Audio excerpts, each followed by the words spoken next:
The rain hadn't stopped for 3 days. I sat in the hospital waiting room, watching droplets race down the window, each one blurred into the next until I couldn't tell where one ended and another began. My life felt exactly like that. Formless, hopeless, dissolving into something I no longer recognized. My brother lay in the ICU 2 floors above, machines breathing for him because his lungs had forgotten how. The drunk driver who hit him walked away with scratches. Tommy got a fractured skull, a collapsed lung, and a medical bill that made my vision swim every time I looked at it. $375,000 for the surgeries, for the months of rehabilitation he'd need for a chance at walking again. I was 32 years old, a middle school art teacher. I made $38,000 a year. I'd already sold my car, borrowed against my tiny retirement account, and maxed out every credit card I owned. It wasn't even close to enough. "Miss Sullivan?" A man in an expensive suit appeared in front of me. He looked out of place among the tired families and worn furniture. "I'm Richard Chen. I'm here on behalf of Mr. Harrison Blackwell." The name meant nothing to me. I stared at him, confused.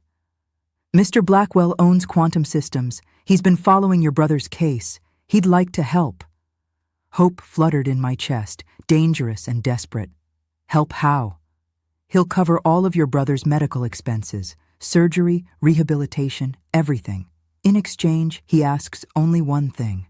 Richard Chen pulled an envelope from his briefcase. "He'd like you to marry him." I actually laughed. It came out harsh and bitter. "That's insane. Why would a tech billionaire want to marry a broke art teacher?" "Mr. Blackwell is terminally ill. He has perhaps 6 months. He spent his life building his company, and now he's dying alone. He wants companionship for whatever time he has left, nothing more. When he passes, you'll be free to move on with your life, and your brother will have the care he needs." "This is crazy," I whispered. But I was already thinking about Tommy, about the doctors saying they couldn't wait much longer, about time running out. "Think about it," Richard said, handing me the envelope. "You have until tomorrow morning." That night, I sat beside Tommy's bed. He was still unconscious, his face so pale against the white hospital sheets that he looked like he was already disappearing. He was 28. He was supposed to get married next year. His fiancée Sarah had been coming every day, sitting in the same chair I occupied now, holding his hand and crying. "What do I do?" I asked him, even though he couldn't hear me, even though I already knew what I had to do. The wedding took place in a lawyer's office. No flowers, no music, no guests except Richard Chen and Harrison's elderly housekeeper, Mrs. Hartley. Harrison sat in a wheelchair, which shocked me. The terminal illness, I had assumed, was cancer or something similar. I hadn't expected to see him so physically diminished already. He was 53 but looked older, his face drawn and gray. Dark circles shadowed his eyes. His hands shook slightly as he signed the marriage certificate. "Thank you," he said quietly when it was done. His voice was rough, like speaking hurt. "I know this isn't what you wanted. You're saving my brother's life," I replied. "Thank you." We drove to his house, a sprawling estate an hour north of the city. The house was beautiful in a cold way, all glass and steel and expensive art that probably cost more than I'd make in my lifetime, but it felt empty, lonely. "Your room is on the 2nd floor, Harrison said. He didn't look at me. "Mine is on the 1st. I don't go upstairs much anymore. Too many steps. Mrs. Hartley will show you around. If you need anything, just ask her." "What about meals?" I asked. "Do we eat together?" "If you'd like or not. Whatever makes you comfortable." He wheeled himself toward a hallway. "I work most days. You won't see me much." He disappeared before I could respond. Mrs. Hartley was 70 if she was a day, with kind eyes and a flower on her apron. "Don't mind him, dear," she said, taking my arm gently. "He's not used to people. Come, I'll make you tea." The kitchen was warm, a contrast to the rest of the house. It smelled like bread and vanilla. Mrs. Hartley moved around with the ease of someone who'd been here forever. "How long have you worked for him?" I asked. 32 years. I watched that boy grow up. Brilliant mind, kind heart, but so alone. His parents died when he was 19. Car accident. He threw himself into building the company, never stopped long enough to build a life. She poured tea into delicate china cups. This illness has been hard on him. He's scared, I think, though he'd never admit it. What kind of illness is it? Mrs. Hartley's face clouded. Heart condition. Cardiomyopathy, the doctors called it. They said 6 months. That was 5 months ago. 5 months. So, I'd arrived near the end. The first 2 weeks were strange. I barely saw Harrison. He spent his days in his study, only emerging for brief meals that we ate in silence. He looked worse each day, more tired, more gray. Or sometimes I'd hear him coughing at night, harsh sounds that echoed through the empty house. I visited Tommy every day. The surgery had been successful. He was awake now, starting the long road to recovery. Sarah never left his side. "How's married life?" Tommy joked, his voice still weak. "Quiet," I said. "This guy treating you okay?" "He barely speaks to me. It's fine. It's just temporary." But something was bothering me. Harrison was sick, clearly, but something felt off. The way he'd forget to take his medications, the way he'd refuse to see his doctors. Richard Chen would come by with appointment reminders, and Harrison would cancel them. "He's always been stubborn about doctors," Mrs. Hartley said when I mentioned it. "Even as a boy, one night I couldn't sleep.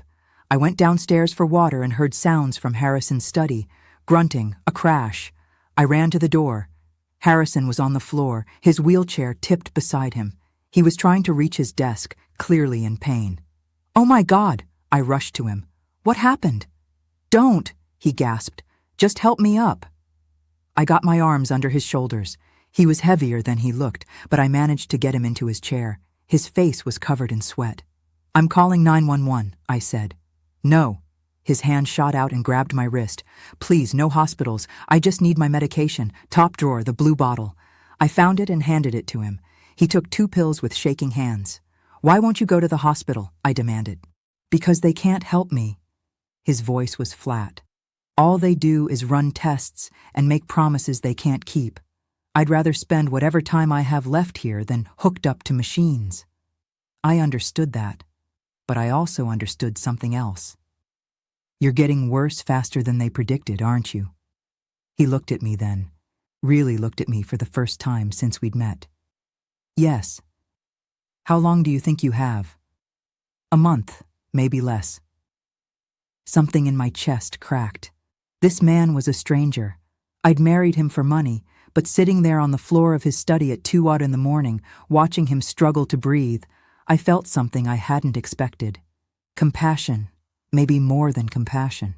"Let me help you to bed," I said softly. After that night, things changed. Harrison started joining me for breakfast. We'd talk, small things at first, the weather, books we'd read, but gradually deeper things. He told me about his parents, about building quantum systems from nothing, about the loneliness of success. I told him about teaching, about Tommy and Sarah, about my dreams of having my own art studio someday. "Why did you give that up?" he asked. "I didn't. I just postponed it. Life got in the way." "Life always gets in the way if you let it," he said. "After I'm gone, use whatever money you need to open that studio." "Harrison, I can't."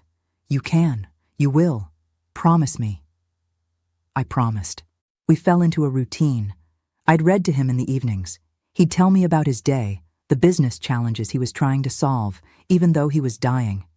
Sometimes we'd sit in silence, watching the sunset through the massive windows, and it felt comfortable, natural. Mrs. Hartley watched us with approval. "You're good for him," she told me. "He's smiling again."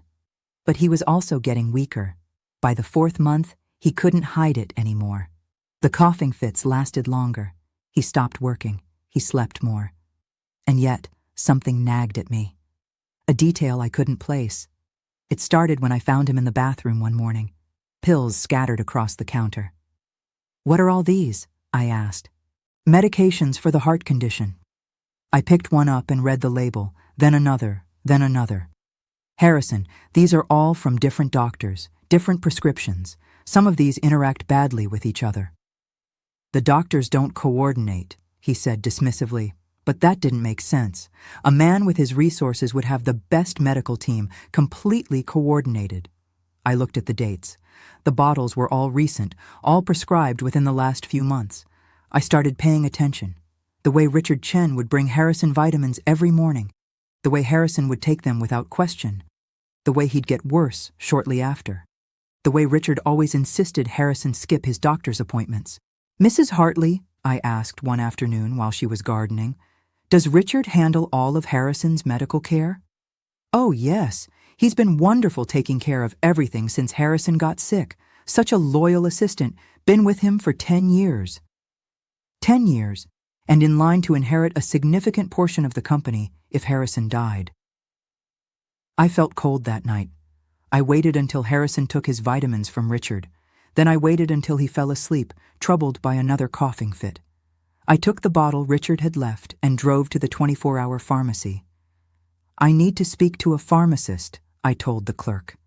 The pharmacist was a tired woman named Linda. She looked at the pills, looked at the label, and frowned. "This isn't right," she said.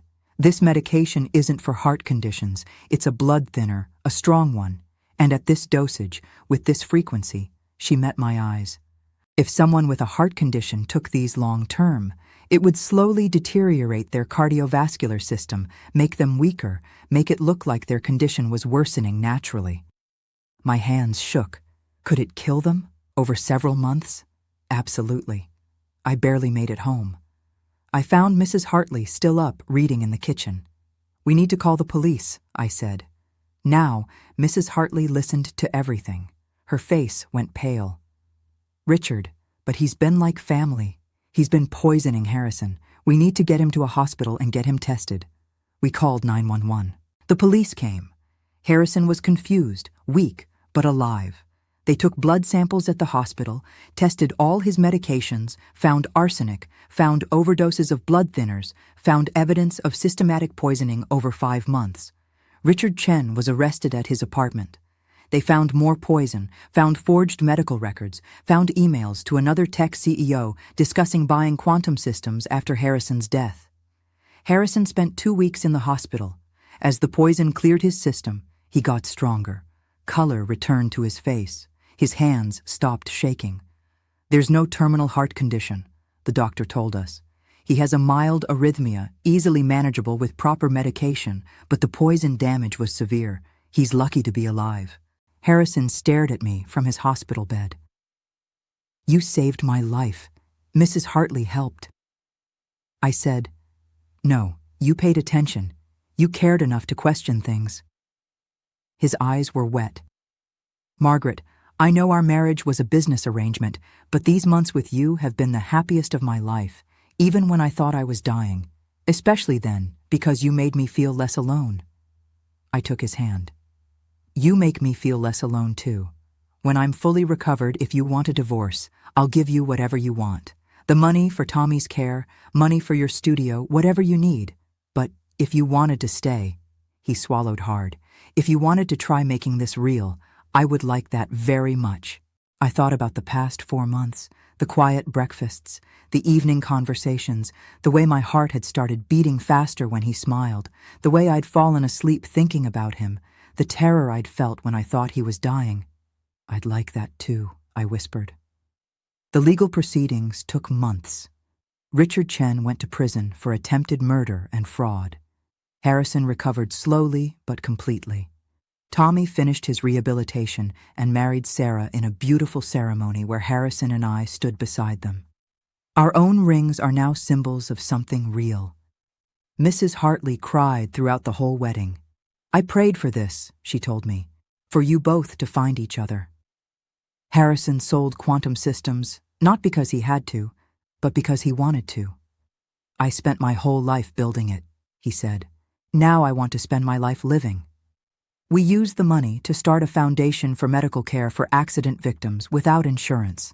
It was my idea, born from those desperate days in Tommy's hospital room. Harrison loved it. "This matters," he said, "more than any code I ever wrote." We bought a house by the ocean, smaller than the estate, warmer. It had a studio for me with north-facing windows. I painted while Harrison worked on foundation projects. Sometimes he'd come sit with me, just watching. And I'd feel so grateful for every ordinary moment we shared. One evening, a year and a half after our wedding, we sat on the beach, watching the sunset. "Do you ever think about how we met?" Harrison asked. "Every day," I said. How desperate I was. How scared. I was desperate too, dying alone. Or so I thought. He pulled me closer. Richard was poisoning me, but loneliness was killing me faster.